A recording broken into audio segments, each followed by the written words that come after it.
Joining us to break it all down is David Brauchler. He is the Technical Director and Head of AI and Machine Learning at Security at NCC Group. David, it's great to have you. Thank you for joining us on the show today. Thank you. I'm glad to be here. Now, with AI becoming increasingly central to cybersecurity, how would you explain the importance of AI and machine learning in addressing today's complicated cybersecurity threat landscape?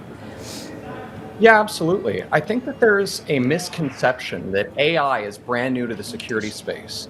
But in reality, this is just another stepping stone in the path that we've been following for the last 10 to 20 years.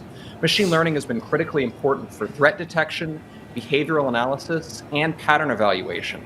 And what modern language models equip us to do is evaluate context-based text information.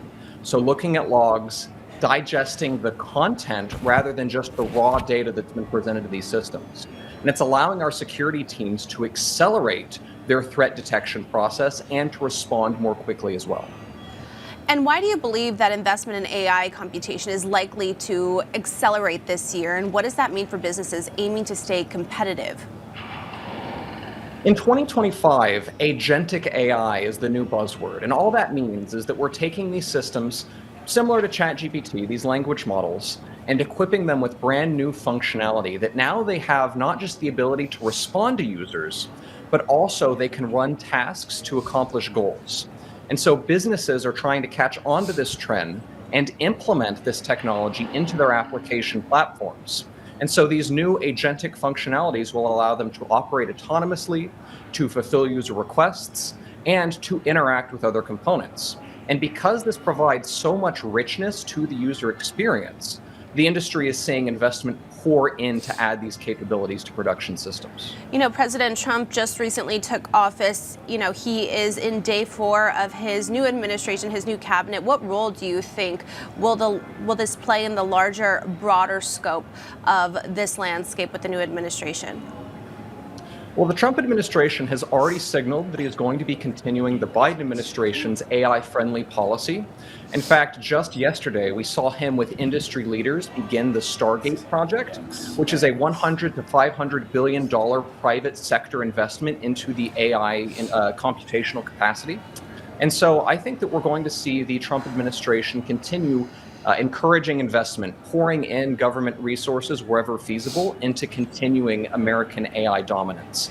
That said, we have seen some interesting policy decisions, such as the rescinding of the AI Safety Act, which was signed by the Biden administration. But I don't think that this is necessarily a signal that the Trump administration is pulling back from AI, but rather that they're trying to remove roadblocks in the way of the industry moving forward. And given the high cost associated with AI implementation, how can smaller organizations or startups compete with the larger companies in responding to government proposals? When it comes to smaller organizations, obviously they don't have the same access to capital that your mega corporations might have access to. So they're not able to construct their own data centers, purchase thousands and thousands of computational units, but they can use the resources available to them, like leveraging grants by the United States government, by stating their case whenever lobbying opportunities present themselves, and using available cloud resources to promote the products that they're already building. So I would encourage them to show off the things that they've built and maximize the visibility into their platforms to demonstrate that these smaller players still have a lot to bring to the table. Now, David, we have about 60 seconds left here. I do want to get your take on how you think government structure policies can encourage a broader distribution of AI resources and ensure that innovation is not restricted to organizations with large capital reserves. Sure. So last week in the Biden administration's one of their final executive orders ensured that in that order, it was written that smaller organizations would have the ability to come together and partner with the federal government to collect their capital and build data centers on federal land with the intention of maximizing the usage of green energy when it comes to producing the energy we need to run these massive computational centers. So I think that partnerships are an excellent strategy, and I think that pouring into the open source community is one of the best things that small businesses can do that will push everyone forward. And the government should be promoting that as an excellent means of ensuring that our overall knowledge base continues to increase rather than siloing the expertise within these mega corporations. Well, thank you so much for all of those key insights, David Brauchler. He is Technical Director and Head of AI and Machine Learning at NCC Group. Thank you so much for joining us today. Thank you very much.